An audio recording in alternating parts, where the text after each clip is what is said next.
Alors aujourd'hui on va parler piercing. Intro.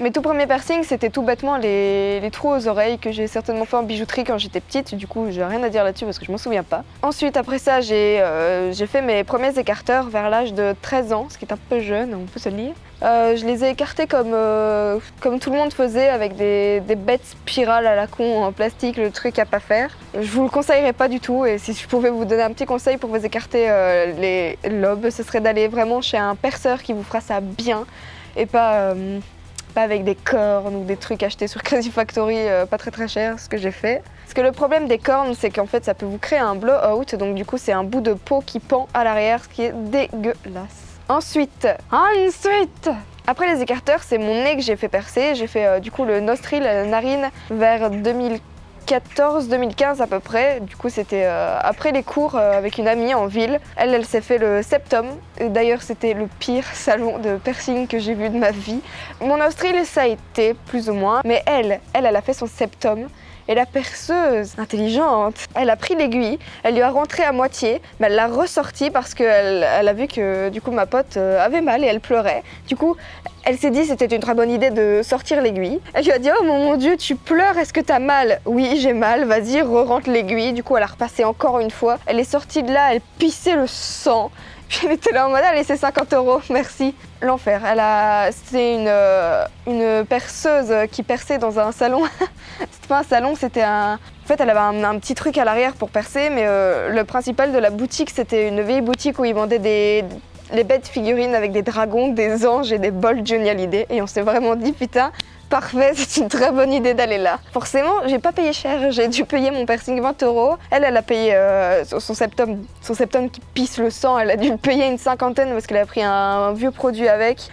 Une cata. Elle l'a toujours ce piercing, mais putain, c'était folklorique pour l'avoir. Une belle histoire. Belle histoire de piercing. Le lendemain de mon nostril, je me suis dit, allez, on est sur la lancée. J'étais faire mon piercing au nombril que j'ai fait dans un autre salon que les bols Johnny. Et cette fois-ci, j'étais dans un vrai salon de tatouage et un vrai salon de piercing. Je devais avoir quoi, 14-15 ans, un truc du genre. À l'époque, j'avais pas trop les couilles. Du coup, j'ai été avec ma cousine ce coup-ci. Elle s'est fait l'hélix et moi, du coup, j'ai fait le nombril. Sauf que j'ai envoyé ma cousine demander à ma place. Bonjour, elle voudrait se faire percer le nombril. Est-ce que c'est toute une histoire? C'est folklorique ce que je dis. Ça n'a aucun sens. Donc du coup, pour le nombril, j'ai pas eu tant mal que ça. C'était vraiment plus une grosse pincette qu'autre chose et j'ai dû le payer une trentaine d'euros. Du coup, rien à déclarer pour le nombril. Tout va bien, il a été bien fait. J'ai payé une trentaine. Pas eu de problème de cicatrisation, jamais rien eu. Ça fait des années que je l'ai toujours et il tient toujours bien. Il y a un bourdon. Désolée, j'ai vu un bourdon. Ensuite, après le nombril, j'ai été faire... Après le nombril, j'ai fait... Fait quoi après le nombril? Ah si, après le nombril, je me suis fait faire l'hélix. C'est l'hélix que j'ai fait dans un salon pas très... pas dans un bon salon du tout. Je les ai fait dans un mauvais salon. Parce que la perceuse m'a directement mis un anneau. Qu'est-ce que ceci? Le truc à pas faire, normalement on est obligé de mettre d'abord une barre droite le temps que ça cicatrise et après on peut mettre l'anneau. Un anneau? Je l'ai payé une trentaine, j'ai pas eu tant mal que ça, c'était vraiment une grosse pincette. Ensuite après l'hélix, j'ai fait le labré centré que j'ai retiré aujourd'hui parce que je trouvais qu'avec le médusa, celui au-dessus de la lèvre et mon bridge, ça faisait une ligne droite, ce qui me dérangeait un petit peu et je trouve que ça faisait un petit peu trop. Du coup je l'ai retiré. Pour celui-là, j'ai rien de spécial à dire, il m'a pas fait tant mal que ça. Le seul truc c'est qu'au début, comme la tige était plus longue, quand je mangeais, j'arrêtais pas de me claquer les dents dans le piercing. Putain, quand tu viens de le faire, que tu manges au soir, c'est horrible. J'arrêtais pas de croquer ou le mâcher dedans et je l'ai retiré aussi parce que j'avais tendance à choper la barre avec mes dents et je rentrais la boule. Ce qui est vraiment pas bon signe quand tu élargis à ce point ton trou et que tu arrives à rentrer la boule. J'avais mis un anneau. Un anneau?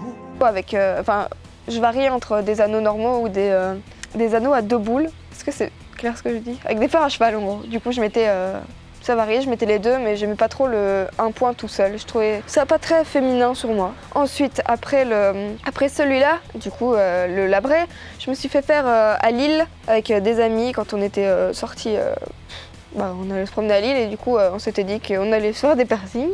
Toujours une bonne idée. Qu'est-ce que je raconte? J'ai une amie qui a fait sa poitrine et une autre qui s'est fait le nez, il me semble. Et moi, du coup, je voulais rentrer et faire juste 2 trous de chaque côté aux oreilles. Sauf que la perceuse m'a dit « Attends, j'ai un truc beaucoup plus drôle à te proposer parce que c'est des piercings tout bêtes. » Du coup, je lui ai dit de me montrer ce qu'elle avait en tête et elle m'a fait donc du coup 3 points comme un triangle. Du coup, je trouvais ça cool. Je trouve ça cool. Et on les a fait et j'ai dû les payer 35 €. Celui-là, il était un petit peu plus chiant niveau douleur parce que forcément, quand on passe 3 aiguilles d'affilée, ça fait pas du bien parce que ton oreille commence à chauffer et c'est pas super agréable. Ensuite, après cela, je me suis fait faire. Du coup, de l'autre côté, j'en ai 2. Et il y en a un que j'ai fait le lendemain d'une soirée. C'était la soirée de mon anniversaire pour mes 19 ans. Ouais, je crois que c'était pour mes 19 ans ou mes 18 ans à peu près. J'avais été faire une soirée la veille, du coup forcément dans le bar où on va tout le temps. Et le lendemain, on s'était dit quoi de mieux pour se débourrer que d'aller se faire des bons piercings. Du coup, j'ai une amie aussi qui s'est fait un autre piercing en même temps que moi. Ensuite, on passe au Médusa. Le Médusa que j'ai fait à Lille encore, chez la même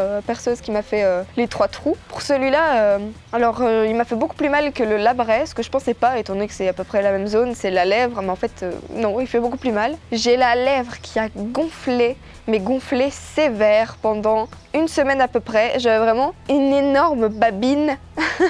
J'avais une énorme babine et j'avais un pote en cours qui arrêtait pas de se foutre de ma gueule parce que pendant 1 semaine, j'étais vraiment genre... À part ça, j'ai aucun problème avec ce piercing là, c'est un de mes préférés, je trouve que c'est un des piercings qui me va le mieux. Et j'ai dû le payer une 40aine d'euros à tout casser. Et ensuite, du coup, le dernier ici, j'ai rien oublié, c'est le bridge que j'ai fait en fin janvier, début février 2020, donc il est pas très vieux celui-là. Alors celui-là, niveau cicatrisation, c'est une catastrophe, il est chiant à crever ce piercing. Au tout départ, j'avais été du coup chez un autre perceur. Je vais jamais chez les mêmes perceurs, je vais à droite à gauche. Quand je vois un salon, je vois que je fais quand même maintenant plus regarder ce qu'ils font pour pas me retaper des bols Johnny. Hein. Des perceurs au bol Johnny qui pissent le sang en faisant un septum. Du coup, cette fois-ci, j'avais vraiment trouvé un bon perceur qui perçait avec du titane, de grade, machin. Il m'a percé avec une tige en 1.6, ce qui est plutôt énorme pour un bridge. Pas de vis interne et tout ça, ça a bien été fait. Mais du coup, mon piercing était immense et même avec les billes c'était des boules de 4 alors que j'avais tous mes piercings en boules de 3 et du coup, j'avais demandé, il m'a fait non. Ok. Je lui ai demandé pourquoi, il m'a dit que ma peau pouvait absorber la bille du piercing s'il mettait une boule en 3. Du coup, je me suis dit ok, très bien. J'ai laissé ça tout le temps de la cicatrisation. Mais ouais, mon piercing était beaucoup trop gros et je le trouvais... C'était pas très esthétique. Du coup, dès que j'ai eu l'occasion de le changer, j'ai essayé d'attendre bien les 6 semaines, il me semble. C'était 6 semaines de cicatrisation. Ouais, du coup, j'avais une barre droite que j'ai changée pour une barre courbée. Je vais pas vous dire que ce que j'ai, c'est forcément le meilleur parce que je pense sincèrement pas. Je vous dirais plus d'aller vraiment voir si vous voulez un bridge chez un perceur et de suivre ses conseils à lui. Mais en tout cas, j'avais été du coup chez un autre perceur pour qu'il regarde du coup mon bridge parce que je le trouvais vraiment trop gros et mon perceur voulait absolument pas mettre une barre plus petite ou des trucs du genre. Il me disait que non, c'était impossible. Et que de toute façon, en point de vis interne, c'était pas possible, il n'y avait pas de taille plus petite. Et du coup, je me suis dit que c'était bizarre. Et j'ai Mais j'ai été changer à Lille mon piercing et là, j'ai mis j'ai une autre perceuse, donc celle qui m'a fait le Médusa et mon chat. Par contre, pour la cicatrisation, c'est une galère sans nom. C'est-à-dire que si je me cogne un petit peu dedans, il regonfle, genre je saigne, il me retape des petites kéloïdes de temps en temps. Et vraiment, c'est très chiant et très long à cicatriser. Pour l'instant, franchement, ça va mieux. Mais il y a encore d'ici... Mais il y a encore un mois de ça, si je me cognais en me démaquillant ou quoi, ça y est, j'avais une kéloïde, ça regonflait, c'était dégueulasse et je devais toujours... Je sais plus ce que je dis. J'ai rien oublié en piercing, j'ai tout. Hein. Je sais pas, j'écoute pas. Merci. Et du coup, normalement, j'ai tout dit. Et du coup, si on compte bien, j'en ai une douzaine parce que j'en ai 3 à l'oreille, j'ai 2 écarteurs, j'ai un hélix, j'ai un médusa, j'ai un labret que j'ai enlevé, j'ai un nostril, j'ai un bridge et j'ai un nombril. Donc j'ai tout dit. Du coup, ce que je pourrais vous dire pour le bridge, c'est d'être conscient que la cicatrisation va être très longue et très chiante. C'est vraiment un piercing de surface qui peut rejeter facilement et il faudra vraiment faire super attention. Bien respecter le temps d'attente du changement de piercing, ne pas vouloir le changer trop vite parce que ça peut vous amener de vraies complications, un petit peu casse-couille, vous taper des kéloïdes ou quoi. Du coup, il faut être patient, prendre sur soi, laisser son piercing de pause, les 6 semaines qu'il faut, enfin 6 semaines en tout cas pour moi, ce que mon perceur m'a dit, mais le mieux est d'écouter votre perceur. Et pour les écarteurs, pareil, je vous conseillerais de ne pas faire ça tout seul, comme j'ai pu faire, parce que forcément j'étais jeune. Ce que je pourrais vous dire, c'est de bien choisir votre perceur, de regarder ce qu'il a déjà fait, s'il a une page Instagram, une page Facebook, de regarder un peu tous les piercings qu'il fait, regarder ses notes sur internet, ça c'est super, en vrai c'est super important.